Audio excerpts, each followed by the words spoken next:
প্রথমত হচ্ছে জ্বালানি সংকটের কারণে যে চাপ সৃষ্টি হচ্ছে অর্থনীতির উপরে, বাংলাদেশের উপর না, সারা বিশ্বের সব দেশের উপর এই চাপটা সৃষ্টি হচ্ছে। এখান থেকে বের হওয়ার জন্য আমরা বাজেট সাপোর্টের সম্বন্ধে আলাপ হয়েছে এবং তারা সম্মত হয়েছে, তারা বাজেট সাপোর্ট দেবে বাংলাদেশকে।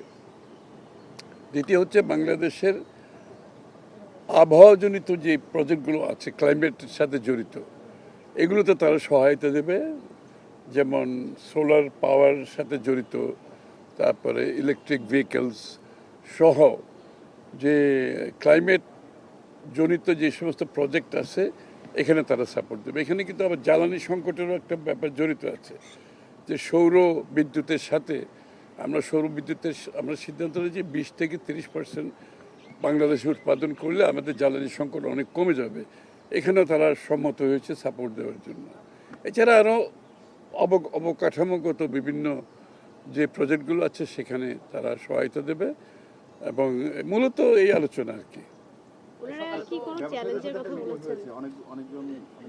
ব্যবসায়ীদের সাথে মূলত আর কিছু না, ব্যবসায়ীদের সাথে আলোচনা হচ্ছে তাদের সংকট কি তাদের সেটা জানতে চেয়েছেন প্রাইম মিনিস্টার, তাদের কাছ থেকে শুনতে চেয়েছেন যে বাংলাদেশে তো ব্যবসার উপর অনেক সংকট বিগত দিনে আমরা শুনে আসছি, যে cost of doing business, is of doing business, এগুলো তো অনেক সংকট তো আছে। তো নেই, ওনাদের মুখ থেকে শুনতে চেয়েছিলেন, ওনারা বলে গেছেন এবং এগুলো নোট নেওয়া হয়েছে। অনেক কিছুর সমাধান হয়েছে, আবার অনেক কিছু পেন্ডিং আছে, আলাপ আলোচনার মাধ্যমে সমাধান হবে। বিনিয়োগ বান্ধব হবে একটা পলিটিক্যাল সরকার আসলে, এতদিন বিনিয়োগটা স্থবির ছিল, এখন সেই বিনিয়োগের বিষয়টা আসলে এই তো বিনিয়োগ বান্ধবের হওয়ার যে প্রক্রিয়া, সেই হিসাবে আজকে ব্যবসায়ী নেতৃবৃন্দের সাথে বসা হয়েছে।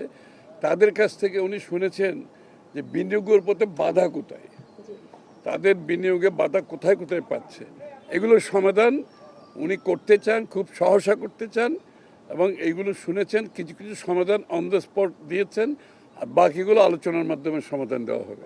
যেই মিল কারখানাগুলি বন্ধ হয়ে গেছে এগুলোকে কিভাবে চালানো যায়, সরকারি মিল কারখানা যেগুলো বন্ধ হয়েছে এগুলোকে কিভাবে আবার শুরু করা যায়। সুতরাং সার্বিকভাবে যে নতুন প্রজেক্টের বাইরেও যেগুলো পুরনো প্রজেক্ট বন্ধ হয়ে আছে এগুলো চালু করার জন্য আলোচনা হয়েছে এবং এগুলোর উপর সমাধান দিয়ে আমরা আশা করি অনেকগুলো প্রজেক্ট চালু করা হবে। এটা তো বিভিন্ন মাল্টিল্যাটারাল বডি থেকে বিভিন্ন সহায়তা আসছে, এগুলো সব আলাদা আলাদা।